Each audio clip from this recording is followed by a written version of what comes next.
আজ দেখবো এই খাবারটা আমরা কত টাকায় বেচতে পারি। প্যাকেটের গায়ে কোনো নির্দিষ্ট রেট ছিল না, তাই আমরা ঠিক করলাম এটা 1 টাকা দিয়ে বিক্রি করবো, মানে 1 টাকা পিস। প্রথমে একটা ভাইকে পেয়ে গিয়েছিলাম, ও তো অনেকক্ষণ ভাবলো, ওকে অনেকক্ষণ ধরে বোঝালাম, তারপর বললো 5টা দেবে। বেচারা নার্ভাস হয়ে গেছিল, বুঝতে পারছিল না যে ওর সাথে কি হচ্ছে। পরে বুঝতে পারলো আর 5টাও নিয়েও নিল। দিকে যাবেও সেটাই ভুলে যাচ্ছিল আরেকটু।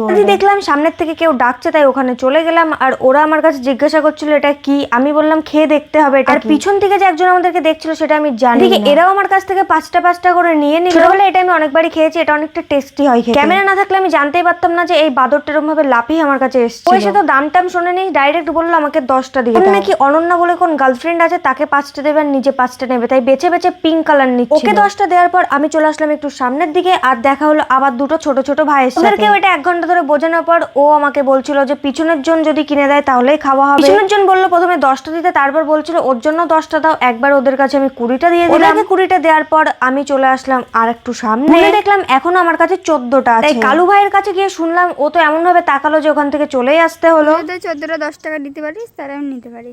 তাহলে আমার লাভই তো থাকবে না। তাহলে আমি নেবো না। আমি তাড়াতাড়ি বিক্রির জন্য ওকে দিয়ে দিলাম, আর ও আনন্দ করছিল, তখনই ওর পাপের ফলটাও পেয়ে গেল।